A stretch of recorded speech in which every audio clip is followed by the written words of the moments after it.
So student, विद्युत आवेश एवं क्षेत्र का यहाँ पे लेक्चर नंबर 2 लेके मैं आ चुका हूँ। इससे पहले मैंने आप लोगों के लिए लेक्चर नंबर 1 में आवेश के क्वांटमीकरण का जो सिद्धांत होता है उसके बारे में बात करी थी, और वहाँ पे मैंने आपको बताया था कि किस तरीके से हम किसी भी वस्तु पे आवेश दे सकते हैं, और एक छोटा सा न्यूमेरिकल भी कराया था। इसके बाद मैंने आंसर भी आपसे करा था, तो उसमें से 1-2 स्टूडेंट ने आंसर दिया जो कि बहुत अच्छा लगा मुझे। इसके बाद हम आगे बढ़ते हैं अपनी नेक्स्ट वीडियो के अंदर, जो कि होने वाली है विद्युत आवेश एवं क्षेत्र का लेक्चर नंबर 2। तो बहुत ही बेसिक सा ही चैप्टर होने वाला है। फिर से मैंने आपको बोला कि जैसे स्टार्टिंग के 1-2 जो हमारे लेक्चर हैं वो बेसिक हैं, इसके बाद हम फिर डेरिवेशन में आगे बढ़ेंगे। अब मैं चाहता तो डेरिवेशन भी स्टार्ट कर सकता था, लेकिन कुछ बेसिक चीज़ें बतानी ज़रूरी रहेंगी ताकि आप लोगों को ये जो सीरीज़ चल रही है हमारी, ये अंडरस्टैंड हो पाए, आप समझ पाएँ ढंग से सब चीज़ें, इसलिए मैं आपको बेसिक चीज़ करा रहा हूँ। तो उसी के क्रम में अब नेक्स्ट जो हमारा टॉपिक है वो है कूलाम का नियम। तो मैंने पहले से ये परिभाषा यहाँ पे नोट करके रखी हुई है। क्या होता है कूलाम का नियम? अब हमें इतना तो पता चल गया कि आवेश एक दूसरे पे किसी न किसी प्रकार से बल लगा रहे थे। अगर वो प्लस प्लस है तो वो एक दूसरे को धक्का देगा, ठीक है। और अगर वही आवेश, ठीक है, जो प्लस प्लस था वो एक दूसरे को धक्का देंगे, जिसको हम प्रतिकर्षण बोलेंगे।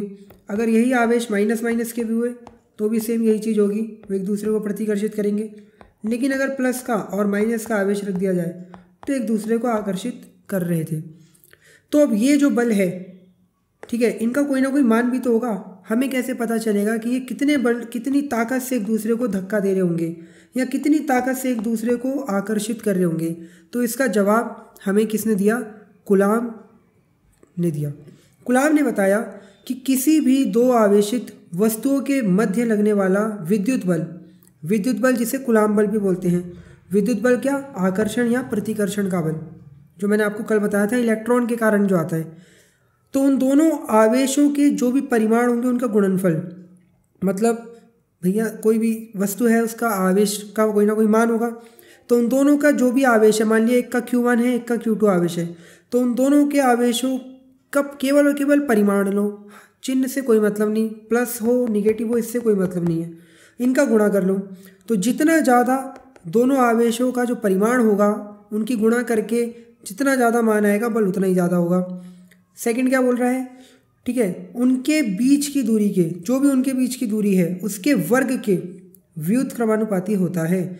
मतलब जो भी इनके बीच की दूरी, जैसे मैंने यहाँ पे दिखाया r डिस्टेंस है इन दोनों के बीच की दूरी, दो आवेशित वस्तुएं हैं, एक पे आवेश Q1 है, एक पे Q2 है, और दोनों स्मॉल r दूरी पे रखे हुए हैं कुछ इस तरीके से।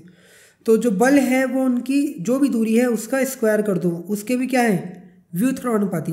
व्युत्क्रमानुपाती का मतलब जितनी ज़्यादा दूरी होगी या r का मान हम कहें जितना ज़्यादा होगा बल उतना ही क्या हो जाएगा? कम हो जाएगा। ये मीनिंग होता है व्युत्क्रमानुपाती का। वो भी स्क्वायर के रूप में कम हो रहा होगा, वर्ग के रूप में कम हो रहा है। तो बस दोनों समीकरण जैसे इक्वेशन 1 और इक्वेशन 2 को मिलाने पे हमें f जो है वो कुछ इस तरीके से मिलेगा, जहाँ k एक नियतांक है। अब k की जो वैल्यू होती है वो हमारी होगी 1/4 पाई एप्सिलॉन नॉट, ठीक है, इसको बोलते हैं एप्सिलॉन नॉट, ठीक है। इसकी जो वैल्यू होती है वो आप लोगों को मोस्टली गिवन होगी, लेकिन होता क्या है मैं आपको फटाफट एक बार लिख के बता देता हूँ। ये होता है निर्वात की या वायु की विद्युतशीलता, ठीक है, निर्वात या वायु की विद्युतशीलता। अब मैं इसके ऊपर ज़्यादा डिटेल में नहीं जा रहा हूँ, ठीक है, आप अभी इतना ही समझ लो। और इसकी वैल्यू जो होती है वो 8.85 × 10⁻12 कूलाम स्क्वायर न्यूटन पर मीटर स्क्वायर होती है, ठीक है। ये वायु के लिए है। और पूरे 1/4 पाई एप्सिलॉन नॉट की वैल्यू भी यहाँ पे मैंने नोट कर रखी है, 9 × 10⁹ होती है, जो हमें याद होनी चाहिए। तो किसी वस्तु, दो आवेशित वस्तुओं के बीच कूलाम का जो बल है वो इस फॉर्मूले से आपको आज के बाद याद कर लेना है, निकालेंगे हम लोग। इसके बाद नेक्स्ट हम बढ़ते हैं अपने नेक्स्ट टॉपिक के ऊपर, जो वेरी इंपॉर्टेंट होने वाला है, 2 मार्क्स में पूछ भी लेता है, विद्युत द्विध्रुव आघूर्ण। तो कह रहे हैं विद्युत द्विध्रुव के, अब विद्युत द्विध्रुव क्या होता है ये भी फटाफट से समझ लेते हैं एक बार। तो विद्युत द्विध्रुव क्या चीज़ है? आप लोगों ने HCl, NaCl, KCl ये सब जरूर पढ़ा होगा। तो HCl में एक H परमाणु होता है जो प्लस चार्ज का होता है, और एक Cl निगेटिव होता है जिसपे निगेटिव, जैसा कि मैंने बोला। NaCl सब इससे परिचित होंगे, Na पे हमेशा प्लस चार्ज, Cl पे negative charge, same to same ऐसे ही। तो ये सब जो है एग्जाम्पल है, ये विद्युत द्विध्रुव है, सारे के सारे क्या हैं? ये विद्युत द्विध्रुव। अब विद्युत द्विध्रुव क्या चीज़ हुए, HCl हुआ, NaCl हुआ, KCl हुआ क्या? असल में जब भी कोई ऐसा निकाय या कोई ऐसा समूह या यौगिक लेंगे हम लोग जिसमें एक जो भी आपका परमाणु बोल दो, ठीक है, एक परमाणु पर धनावेश हो और दूसरे ही परमाणु पे उतने ही परिमाण का, अगर ये +1 है तो दूसरा वाला -1 होना चाहिए, उतने ही परिमाण का अगर निगेटिव चार्ज है, और उन दोनों कणों की, परमाणुओं के बीच की जो दूरी है वो बहुत ही सूक्ष्म है, बहुत ही ज़्यादा सूक्ष्म है, तो इसको ही बोलते हैं विद्युत द्विध्रुव। जैसे HCl में H पर प्लस का चार्ज, Cl पे निगेटिव चार्ज, और दोनों के बीच की दूरी भी बहुत ही ज़्यादा छोटी, तो HCl एक विद्युत द्विध्रुव हो गया। Same to same NaCl। तो वही कह रहे हैं कि विद्युत द्विध्रुव में किसी भी एक आवेश का परिमाण ले लो, ठीक है, क्योंकि दोनों ही सेम है परिमाण में, +1 है तो इधर -1 है बराबर का, यहाँ पे भी +1 है -1 है, ऐसे ही अगर +2 होगा तो दूसरा वाला -2 होगा, और उन दोनों के बीच की जो भी दूरी होगी आवेशों के बीच की, उनका गुणा ही क्या कहलाएगा, विद्युत द्विध्रुव आघूर्ण। और स्मॉल p से इसे प्रकट करेंगे, सदिश राशि है, दिशा भी आ जाती है पेपर में तो वो भी मैंने लिख रखी है, ऋणावेश से धनावेश की ओर होगी। जैसे हमने यहाँ पे एक छोटा सा सिंपल एक केस माना है विद्युत द्विध्रुव का। कोई विद्युत द्विध्रुव है जिसके एक सिरे पे तो प्लस का आवेश है और दूसरा जो कण है वो माइनस वाला है, सेम टू सेम आवेश का, दोनों के बीच की दूरी कितनी है, 2L। तो जो विद्युत द्विध्रुव आघूर्ण होगा वो होगा किसी भी एक आवेश का परिमाण इनटू दोनों के बीच की दूरी, ठीक है, और मात्रक होगा कूलम इनटू मीटर। तो बहुत सिंपल परिभाषा थी ये अभी की। अब हम नेक्स्ट स्टेप पे पढ़ते हैं अपने आगे, जो आज का मेन वीडियो का जो मेन हमारा पहला डेरिवेशन होने वाला है। तो यहाँ तक अगर आपको हमारी वीडियोस अच्छी लग रही हों तो प्लीज़ लाइक कर दें, कमेंट जरूर कर दें, और मुझे एक तरीके से ये संकेत दें कि हाँ भाई आप इस सीरीज़ के लिए बिल्कुल तैयार हैं, और जिस हिसाब से मैं भी फिर और बेहतरीन तरीके से वीडियो बनाने की कोशिश करूँ और जल्द से जल्द। तो हमारा जो नेक्स्ट टॉपिक होने वाला है वो बहुत ज़्यादा इंपॉर्टेंट है, ठीक है, बोर्ड के लिहाजे से, और ये आप पहला डेरिवेशन कह सकते हैं इंपॉर्टेंट के तौर पे। अब हम बात करेंगे विद्युत, आप हेडिंग लगा सकते हैं, विद्युत द्विध्रुव, विद्युत द्विध्रुव के कारण विद्युत क्षेत्र की तीव्रता, विद्युत क्षेत्र की तीव्रता।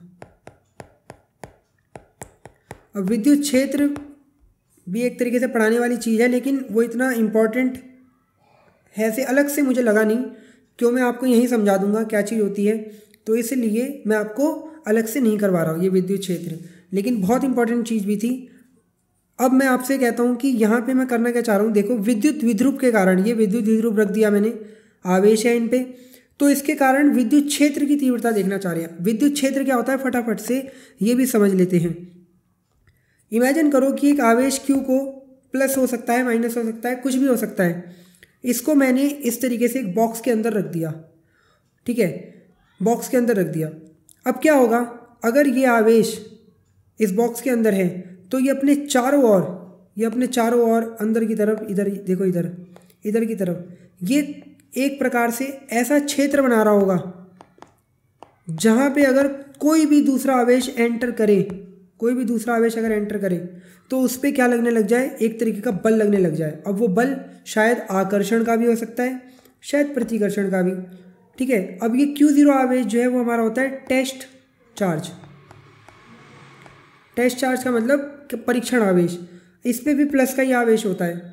तो अब इस पे प्लस, तो जैसे ही तुम Q0 आवेश को अंदर लेके आओगे तुरंत से पहले इस पे बल लगेगा बाहर जाने के लिए, ठीक है। तो हमने देखा कि इस प्लस Q आवेश ने अपने चारों ओर एक प्रकार का ऐसा क्षेत्र बनाया जहां पर दूसरा आवेश आकर्षण या प्रतिकर्षण बल का अनुभव कर रहा था।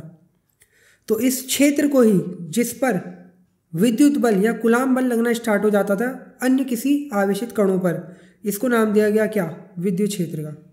समझ गए विद्युत क्षेत्र का मतलब। और विद्युत क्षेत्र की जो तीव्रता होती है वो हम इस फॉर्मूले से निकालते हैं, इसको E से रिप्रेजेंट करते हैं, F/Q, ठीक है, इस तरीके से, यानी कि एकांक आवेश पर लगने वाला बल F/Q, ये हमारा विद्युत क्षेत्र की तीव्रता का फॉर्मूला होता है।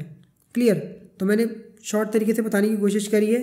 अब हम बढ़ते हैं अपने मेन डेरिवेशन पे। समझ में आया होगा आप लोगों को। कोई भी डाउट हो तो मुझे कमेंट जरूर कर देना, ठीक है। अब विद्युत द्विध्रुव है, विद्युत द्विध्रुव आपको पता ही चल गया, ये भी आवेशित कण है, तो ये भी अपने आसपास कोई ना कोई ऐसा क्षेत्र बना रहे होंगे इधर उधर जहाँ पे विद्युत क्षेत्र बने। तो मैं देखना चाहता हूँ कि इसके कारण विद्युत क्षेत्र कितना बनता है। तो डेरिवेशन आपको अब समझ में आ चुका होगा क्या करने चाह रहे हैं हम लोग, लेकिन अब स्थितियाँ भी होती हैं। तो इसमें पहली स्थिति के लिए हम लोग काम कर रहे हैं, तो आप फर्स्ट स्थिति लिख सकते हैं अक्षीय स्लैश अनुदैर्ध्य, ठीक है। और उसके बाद स्थिति इसमें ऐसे ही लिख देंगे बस, अलग अलग नामों से आ जाती है कभी कभी ये, तो बच्चे कंफ्यूज हो जाते हैं कि अक्षीय है निरक्षीय है क्या है, भाई कोई समझ नहीं आ रहा।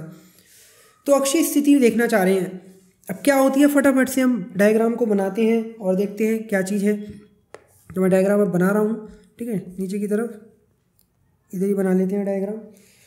तो जैसे कि आपको पता है विद्युत द्विध्रुव की बात हो रही है, तो हमें विद्युत द्विध्रुव मानना पड़ेगा। तो विद्युत द्विध्रुव फटाफट से मान लेते हैं। मान लिया इस तरीके से, अपने पास एक विद्युत द्विध्रुव है जिस पे दो आवेश हैं। एक आवेश को हमने मान लिया इधर -q है, +q भी दिखा सकते थे, कोई बड़ी बात नहीं है। और दूसरे आवेश को मान लिया इधर +q है, कहीं पे भी माइनस दिखा दो, ऐसी कोई बात नहीं है, ठीक है। और इन दोनों आवेशों के जो बीच की दूरी है वो 2l हम लोग मान के चल रहे हैं, तो वही मैंने यहाँ पे भी शो कर दी दूरी। समझ में आई चीज़। तो ये एक विद्युत द्विध्रुव है, इसकी अक्षीय स्थिति का मतलब होता है इसके अक्ष पर। अब अक्ष तो यही है ना इसका, यहाँ इधर कोई एक बिंदु पे विद्युत क्षेत्र की तीव्रता देखना चाहता हूँ मैं। तो मैंने मान लिया कि इसके सेंटर पॉइंट O से, इसको नाम दिया centre O, centre point O से r दूरी पर, ठीक है, यहाँ से यहाँ तक की दूरी r दूरी है। r दूरी पे कोई पॉइंट P मान लेते हैं, यहाँ पे कोई पॉइंट है P। इस P पॉइंट पे मैं देखना चाहता हूँ कि कितनी विद्युत क्षेत्र की तीव्रता बनेगी इस विद्युत द्विध्रुव के कारण। तो यहाँ से यहाँ तक की डिस्टेंस को हमने r दिखा दिया। क्लियर, ये चीज़ समझ में आई। अब करना क्या है हम लोगों को, सबसे पहले मैं -q वाले आवेश की इस P पॉइंट से दूरी पर देखता हूँ कितनी है। तो अब देखो किस तरीके से मैं कर रहा हूँ, थोड़ा डायग्राम को ढंग से डिटेल में बनाते हैं। यहाँ से यहाँ तक की जो डिस्टेंस होगी वो हमारी कितनी होगी, अगर मैं ये बोल दूँ कि ये पूरी की पूरी लेंथ कितनी है, यहाँ से यहाँ तक की दूरी कितनी दिखाई है 2l, ये सेंटर पॉइंट है, तो ये डिस्टेंस कितनी हो जाएगी, यहाँ से यहाँ तक की डिस्टेंस, यहाँ से यहाँ तक की आप बोल दोगे स्मॉल l। ऐसे ही यहाँ से यहाँ तक की जो डिस्टेंस हो जाएगी वो भी स्मॉल l हो जाएगी, भैया आधा कर दिया 2l का। तो अब यहाँ से यहाँ तक की तो डिस्टेंस कितनी है 2l है, लेकिन यहाँ से यहाँ तक की डिस्टेंस है l और यहाँ से यहाँ तक की डिस्टेंस है r। तो जब मैं ऐड करूँगा -q की, तो टोटल जो दूरी आएगी वो आएगी कितनी, r + l। तो मैंने यहाँ से यहाँ तक की दूरी r + l दिखा दी। क्लियर, समझ में आई ये चीज़। ऐसे ही जब मैं -q +q वाले आवेश को देखता हूँ, ये वाली डिस्टेंस ये, तो अब ये डिस्टेंस कैसे निकलेगी, फोकस करो। यहाँ से यहाँ तक की दूरी r है पूरी, इसमें से अगर ये वाली डिस्टेंस जो मैं हटा रहा हूँ इसको देखो, कौन सी कितनी दूरी दिख रही है ये डायग्राम में, स्मॉल l। अगर ये स्मॉल l हटा दूँ तो ये डिस्टेंस आ जाएगी, तो देखो ये डिस्टेंस हो जाएगी हमारी r - l।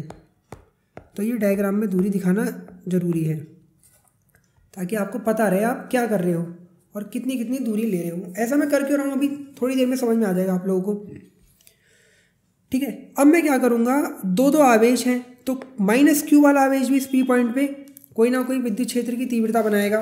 तो मैं पहले देखता हूँ -q आवेश पे कितना विद्युत क्षेत्र है। तो इसको मैंने नाम दे दिया, इस वाले पॉइंट को A, इस वाले पॉइंट को नाम दे दिया B, ठीक है। तो A पॉइंट वाले पे आवेश के कारण विद्युत क्षेत्र की तीव्रता जो निकालेंगे वो हो जाएगी EA।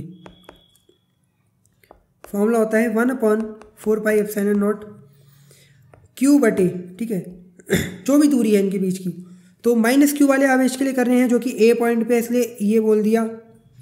फॉर्मूला 1/4πε0, आवेश कौन सा है, Q है, तो Q रख दिया, माइनस साइन रखेंगे क्योंकि सदिश राशि है ये।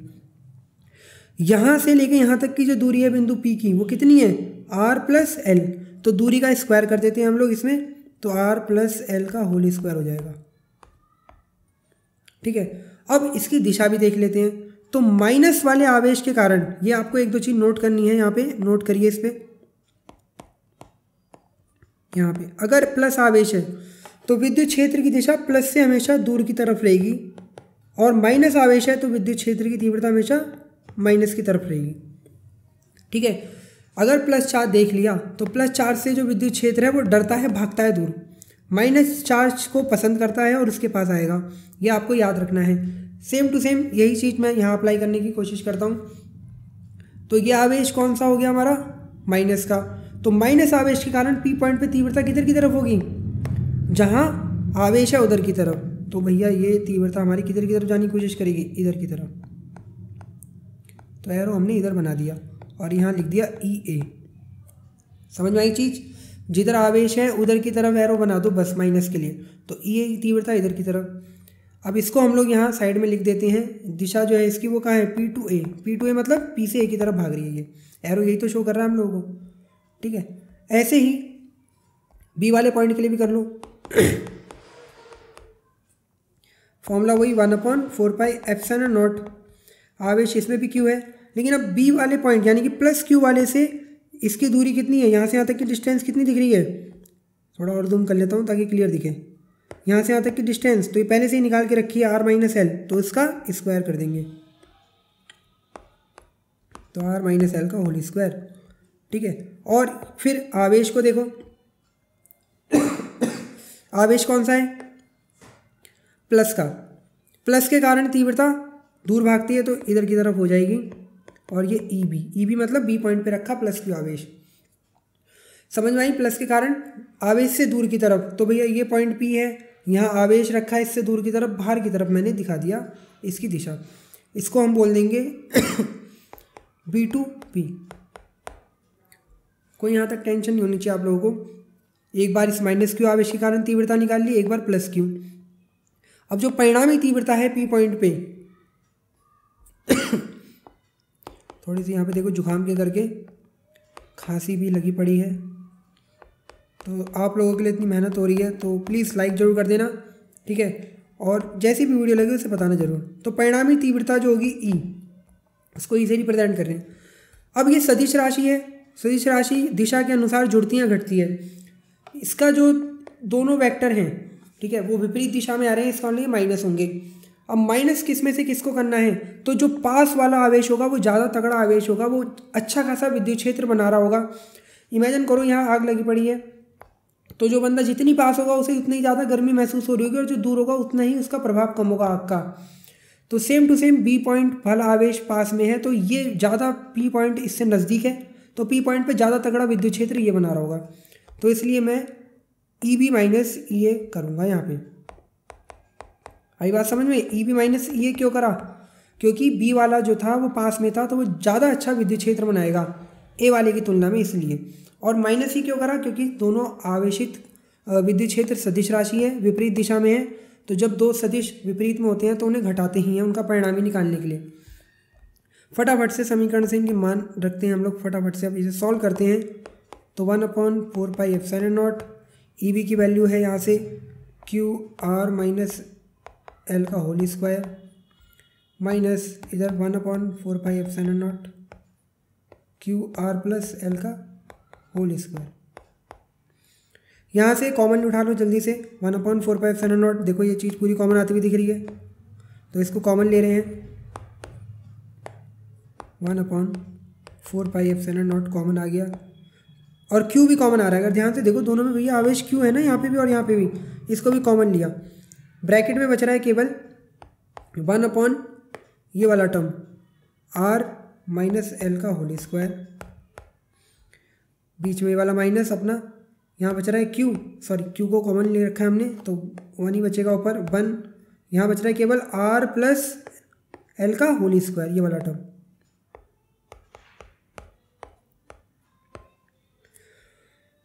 यहाँ तक तो मुझे नहीं लगता कोई दिक्कत होगी आप लोगों को। इसे सॉल्व कर रहे हैं तो मैं इधर की तरफ भी सॉल्व कर देता हूँ, ठीक है, या चलो नीचे ही सॉल्व कर देते हैं।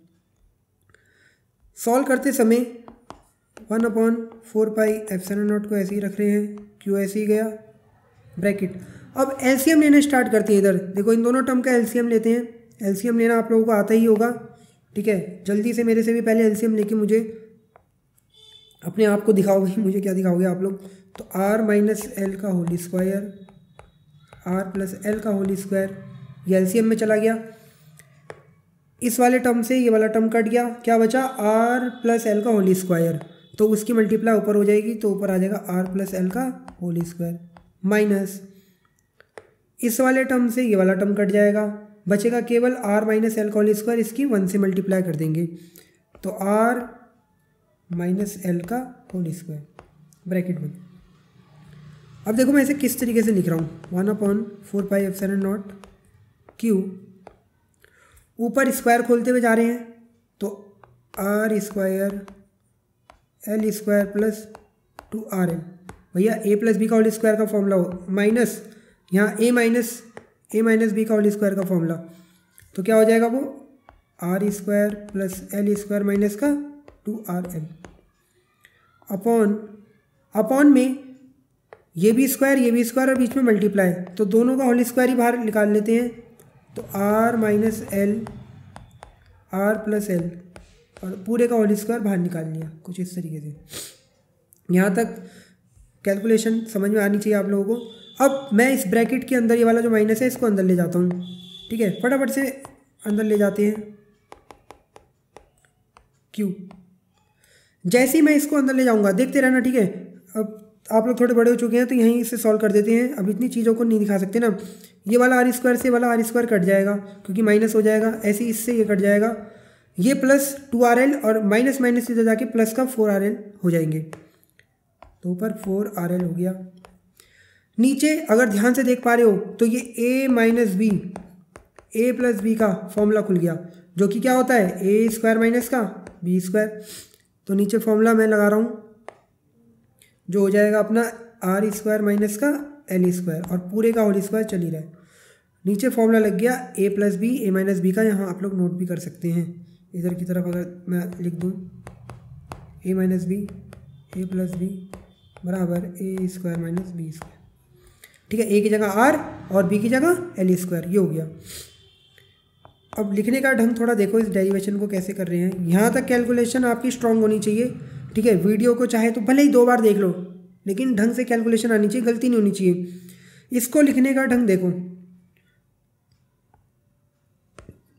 ऐसे करके लिख सकते हैं।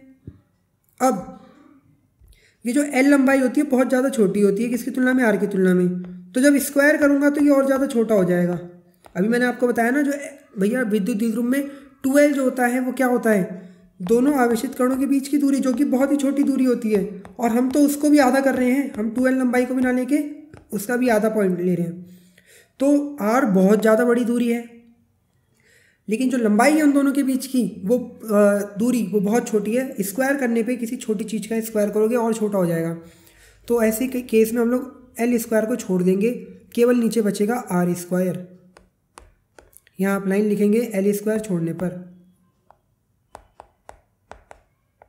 ठीक है, यहाँ लाइन लिख देना ताकि पता चले कि क्या करा हम लोगों ने, एल स्क्वायर छोड़ने पर। ये चीज़ समझ में आई भैया। 2 × 2 करोगे तो 4 और आर रह गए, यहाँ पे आर भी लिख लेंगे, ठीक है, ऐसे करके लिख लिया। तो भैया बात तो वही लिखी हुई है ऊपर, नीचे एल स्क्वायर को छोड़ दिया क्योंकि वो कैलकुलेशन में बहुत छोटी यूनिट है, कुछ मदद नहीं देगा। अब 1/4πε0 ऐसे ही रहेगा, ठीक है। Q × 2L जो है वो हमारा P बन चुका है ऊपर, और ये 2 ऐसे ही रहेगा। इस R से ये एक कट जाएगा, ठीक है, R की पावर 4 हो जाएगा, स्क्वायर नहीं काट सकते हम, थोड़ा गलत हो गया, ऐसे नहीं काट सकते, ठीक है। तो नीचे बचेगा R की पावर 4 और यहाँ पे ये चल ही रहा है R। मैंने क्या करा, P बराबर Q × 2L होता है, उसकी जगह मैंने P रख दिया, ये Q × 2L की जगह मैंने यहाँ P रख दिया, और ये 2 वाला इधर आ गया।